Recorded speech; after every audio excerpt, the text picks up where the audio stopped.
Gucci walk in the damn studio, bro, with his people, to Draco's. The fucking footage is going to show Pooh Shiesty had one on him, Big 30 had one on him. Only person who really gonna escape from this is the Pops. The Pops did not want none of this to go on. Nigga like this, bro. Gucci look at the dad like...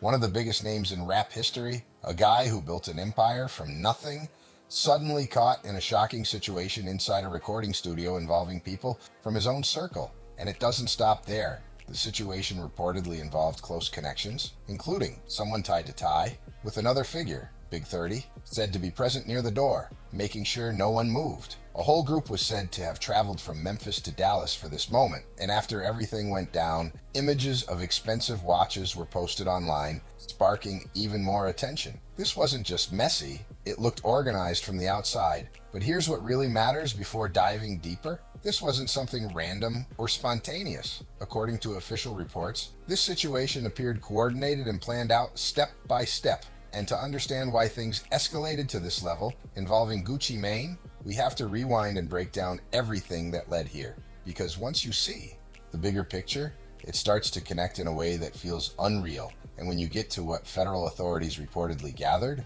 that's when it really takes a turn. Let's slow it down for a second, because some people might not realize just how major this is. Gucci Mane, real name Radrick Davis, isn't just another rapper in the game. He's one of the key figures behind trap music as we know it today. This is someone who helped shape the entire Atlanta sound and opened doors for countless artists. Names like Waka Flocka Flame, Young Thug, Future, and Migos have all pointed back to him as a major influence. That's not small talk, that's legacy. He built 1,017 records from the ground up.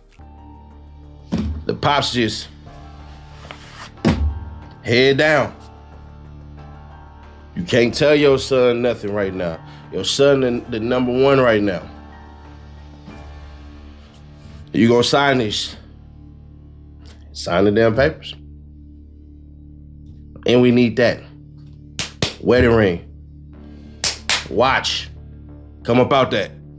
Went through serious personal challenges, stepped away for a period, then came back focused, healthier, and more disciplined than ever. He leveled up his life, his image, and his business all at once. That comeback alone turned heads across the industry, and it's right in that second chapter where things start to get interesting, because that's when Pooh Shiesty enters the picture. Around 2020, Gucci was actively rebuilding 1017 with fresh talent. He wasn't just looking for polished stars, he wanted raw energy, something real. That's when he came across a young artist from Memphis, Lontrell Williams Jr., known as Pooh Shiesty. No big label backing at the time, just grinding independently, building momentum through pure street buzz and online traction. And Gucci saw something in that instantly. So in April 2020, Pooh Shiesty officially signed to 1017 Records in partnership with Atlantic Records. And what happened next? That's where things really take off. Within months, he wasn't just another new artist, he was everywhere.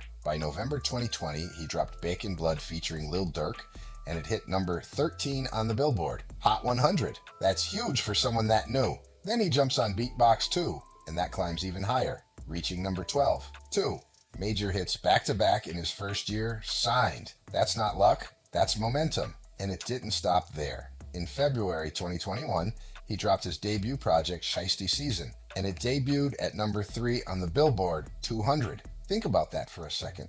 A 20-year-old from Memphis, who just a year earlier had no major label push, now sitting at the top of the charts. Everything was moving fast, maybe too fast, because what started as a powerful rise was about to shift into something nobody expected. Are we really surprised Gucci wasn't trying to let him out of that contract? Not really. That part actually makes sense when you look at how fast everything was moving. But here's the other side of the story that really matters. Pooh Shiesty didn't just step into 1017 alone. He brought his people with him too.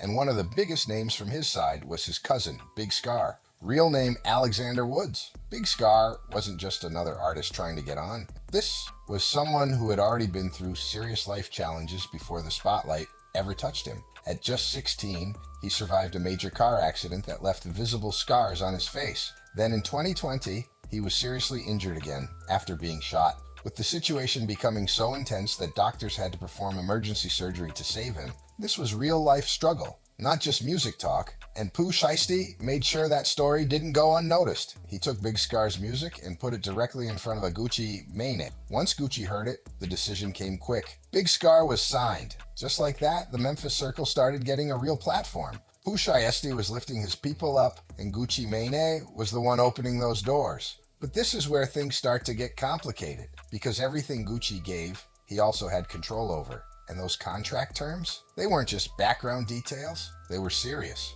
And soon enough, they would start to matter in a big way, right in the middle of all that success. While Back in Blood was still dominating and everything looked unstoppable, things started shifting. Not musically, legally. Reports began surfacing about serious situations tied to Pooh Shiesty during that same period of rapid rise. In October 2020, there were allegations involving a situation at a hotel in Bay Harbor Islands, Florida, where a meeting over items reportedly escalated into a dangerous confrontation. Authorities later pointed to surveillance footage, including a bright-colored vehicle leaving the scene, which quickly became part of the investigation. Then in May 2021, another reported incident in Miami added more pressure, involving a disagreement that led to someone being injured. These situations started stacking up fast, and now it wasn't just about music anymore, it was about legal consequences. By July 2021, things reached another level, with a federal indictment involving serious charges connected to firearms and other related allegations. Suddenly, a young artist with major hits and huge momentum was facing the possibility of a long sentence. That shift was massive. Then in January 2022, a plea deal was reached. Pooh Shiesty pleaded guilty to one count related to conspiracy involving firearms and was sentenced to 63 months in federal prison. Just like that, at 22 years old, everything paused. The music, the shows, the momentum, all of it stopped. But here's where it gets even deeper. Even though he was behind bars, the business didn't stop. Contracts don't freeze just because someone is locked up. They stay active, sitting there, holding their place. That means while he couldn't record, tour, or earn the same way, the deal itself was still very much alive.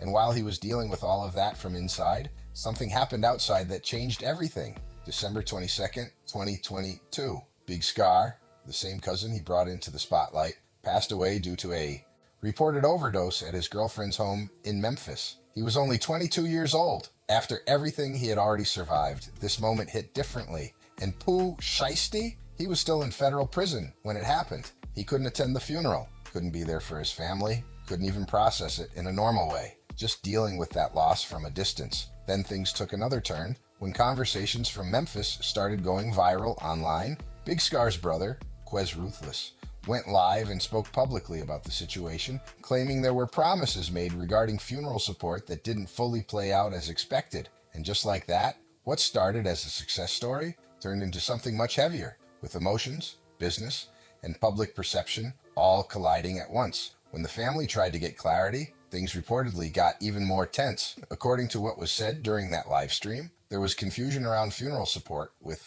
claims that certain expectations didn't fully line up. That alone had people talking, but what really hit differently in the streets was something else entirely. Quez also claimed that Gucci Mane asked for the 1017 chain back, the same chain that was given to Big Scar when he signed. And the timing? That's what made it feel heavy. This was right after Big Scar had passed, before everything had even settled. Allegedly, one of the first conversations centered around returning that chain. That detail spread fast. Big Scar's sister, Alexandra, later spoke on it publicly and confirmed that the request for the chain was made, but she made it clear the family intended to keep it. That moment turned into a major talking point, especially online and within the Memphis scene. Now, to be fair, Gucci's team pushed back on parts of the story. His wife shared proof showing that $20,000 had been paid toward funeral costs. However, reports suggested the total expenses were much higher, which kept the conversation going. But out of everything, it was the chain situation that really stuck with people.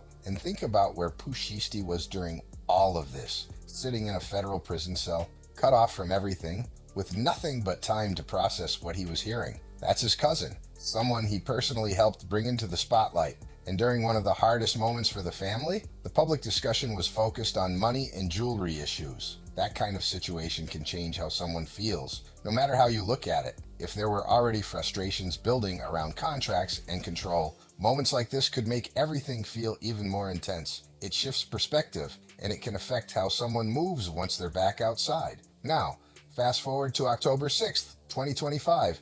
Pooh Shiesty walks out after serving over 3 years. He's 25, focused, and ready to step back into the spotlight. But things aren't fully free yet. He's placed in a residential re-entry program in Dallas, Texas, with strict conditions: ankle monitor, limited movement, no unauthorized travel, and absolutely no room for mistakes. Any violation at that point could send him right back to finish his sentence, plus more time added. So every move matters. Then in December 2025, he drops FOE, meaning first day out. And just like that, it lands on the Billboard Hot 100 at number 22. First track back, and it charts instantly. That tells you everything about his fan base. The support didn't disappear, but here's where things take another turn. Even with that success, even with clear proof that he's still a strong name in the industry, he's still locked into his 2017 deal. That contract didn't go anywhere, and according to what's been laid out, Pooh Shiesty reportedly wanted out of that deal badly, years behind bars, feeling stuck in terms he agreed to when he was much younger, watching everything unfold from a distance, then coming home to see that the power dynamic hadn't changed at all. Gucci Mane still holding the cards, and Pooh Shiesty trying to figure out his next move in a situation that was already building pressure from every angle. He wanted freedom, and according to federal prosecutors, he allegedly tried to take it into his own hands. This is where the story shifts hard, from music industry drama into something much more serious involving federal charges. According to the DOJ, this situation didn't just involve Pooh Shiesty alone. Investigators claim his own father, Trell Williams Sr., was part of the planning from the beginning. This is someone known in Memphis for running Mob Ties Records, someone deeply connected to the music scene and to his son's career from early on. And now, prosecutors are alleging he helped organize key parts of this entire situation, including arranging transportation used during the events. Authorities describe it as a coordinated effort between father and son, something that caught a lot of people off guard. Then you add in the wider group. Phone records and license plate tracking reportedly showed multiple individuals traveling from Memphis to Dallas in the days leading up to January 10th. This wasn't random movement, it was structured and timed. And then there's Big 30, real name Rodney Lamont Wright Jr., someone who grew up alongside Pooh Shiesty, close ties going way back in Memphis. But here's what stands out. Big 30 wasn't even signed to 1017. He was part of a completely different label situation, with no known contract issues tied to Gucci Mane. No personal dispute, no direct reason to be involved in anything like this. Yet according to reports, he still showed up, which had people pointing to loyalty as a possible factor. And that kind of loyalty, it can come with serious consequences if things go left. So now look at the full picture. Prosecutors allege a coordinated group effort, travel arranged, roles understood, timing lined up. And right in the middle of all this, Pooh Shiesty on an ankle monitor, under strict home detention conditions, not supposed to leave without approval, not supposed to be anywhere near a weapon, still connected to everything that was about to happen. January 10th, 2026, Dallas, Texas. A recording studio becomes the center of it all. Gucci Mane and 2 other industry professionals reportedly traveled there expecting a business meeting. The setup? A discussion about contract terms. From the outside, everything looked official. Pooh Shiesty himself had arranged it, presenting it as a normal conversation about his deal. Gucci even arrived with off-duty police officers providing security, everything appearing professional and routine. But according to federal prosecutors, that meeting quickly turned into something completely different. Authorities describe it as an armed takeover. That's the exact wording used. They allege that once inside, the situation escalated fast, with weapons being shown and control of the room taken. Prosecutors claim Pooh Shiesty presented a firearm and forced one of the individuals present to sign documents connected to his recording contract. That, according to authorities, was the main objective, securing release from the deal under pressure instead of through legal negotiation. At the same time, investigators say other members of the group focused on the rest of the people inside. Reports describe valuables being taken, including jewelry and cash, while the situation unfolded. What started as a business meeting allegedly turned into something far more intense, with legal consequences now at the center of everything. According to federal prosecutors, the situation inside the studio became extremely intense. One individual was reportedly restrained to the point where they nearly lost consciousness, with visible injuries later documented on the wrist and neck. Investigators say they even have photos supporting those claims. adding another layer to the case. And Big 30, authorities allege he remained at the door the entire time, physically blocking it so no one could leave, call for help, or get out of the situation. Under federal law, that kind of role can carry serious responsibility, even if someone isn't directly involved in every action inside the room. Now think about this part. Gucci Mane had off-duty police officers there for security. These weren't just random witnesses. These were trained law enforcement professionals who reportedly saw everything unfold in real time. That means their accounts aren't just opinions. They carry serious weight as official testimony. But it doesn't stop there, because prosecutors say they didn't just rely on what people saw. They had digital proof, too. The ankle monitor that Pooh Shiesty was required to wear as part of his home detention? According to authorities, it placed him directly at the studio locations. During the time of the incident, that same device, meant to keep him within approved boundaries, reportedly confirmed he left those limits. That detail alone stands out. The very system designed to track compliance became a key piece of evidence in the case. Then you add in phone records and license plate tracking. Investigators say those confirmed coordinated travel from Memphis to Dallas in the days leading up to the situation. Rental records reportedly showed that Trell Williams Sr. arranged the vehicle used by the group. Surveillance footage also played a role. Authorities point to cameras capturing movement at the studio, nearby locations like an office supply store, and even the hotel where multiple individuals stayed. And then there's forensic evidence. Latent fingerprints recovered from the scene were reportedly matched to certain individuals connected to the case, strengthening the timeline investigators are building. But what really caught people off guard was what happened afterward. According to reports, within hours of the incident, some individuals were already posting on social media. Images and videos surfaced showing jewelry believed to be connected to what had just taken place. Names like DeMarcus Glover and Terrence Rogers were mentioned in connection with those posts, which quickly drew attention online. And as if that wasn't enough, travel records later showed multiple individuals leaving Dallas and heading back to Memphis shortly after, including bus records that helped investigators track movements after everything unfolded. When you line it all up, witness accounts, digital tracking, surveillance, forensic evidence, and even social media activity, it paints a picture that prosecutors are now using to build their case piece by piece. The next day, reports show several individuals took a Greyhound bus back home, and those travel records are now part of the federal case. Something that might have seemed small at the time is now being used as documented evidence. That's how detailed this investigation became. Then everything moved fast. April 1st, 2026, federal authorities carried out coordinated operations across multiple cities. In Memphis, agents executed a raid at the Williams family home in Cordova, Tennessee, where Trell Williams Sr. was taken into custody. Prosecutors describe him as a key figure in the alleged planning, and now he was facing those claims head-on. At the same time, Pooh Shiesty was arrested in Dallas, the same city where he had been placed under a structured re-entry program working toward getting back to normal life.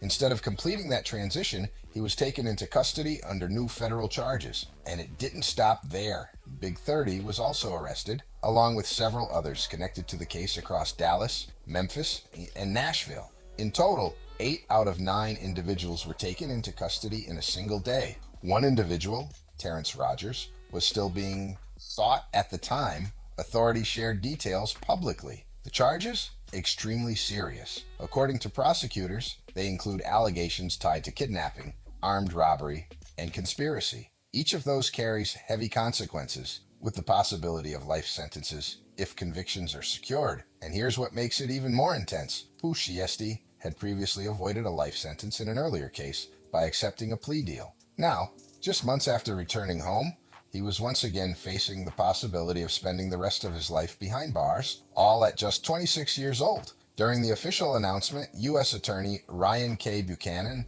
made it clear. He said this case should serve as a warning that using intimidation or force in business situations can lead to serious consequences. And when you step back and look at the full picture, it really hits different. This was a relationship that started with opportunity. Gucci Mane gave Pooh Shiesty a major platform, a label deal, distribution through Atlantic, and helped take him from local buzz in Memphis to charting near the top of the Billboard 200 in less than a year. He even extended that opportunity to his cousin, helping build a wider circle of success. But according to federal prosecutors, what followed was a situation where frustration over contracts and control may have led to decisions that changed everything. Authorities allege that instead of resolving issues through legal channels, A plan was put together involving multiple people, travel across states, and actions that now carry life-altering consequences. And what makes it even heavier is how many lives are now tied to this situation. Big 30 had his own path, his own momentum, and his own future. But by showing up for someone close to him, he now faces the same serious charges alongside everyone else. One moment, one decision, and everything shifts. Situations like this show how quickly things can change, especially when business, loyalty, and pressure all collide at the same time. If you made it this far, hit that like button, subscribe, and share your thoughts in the comments. Let me know what stood out to you the most in this situation, and stay locked in, because we'll be breaking down more stories like this in the next one.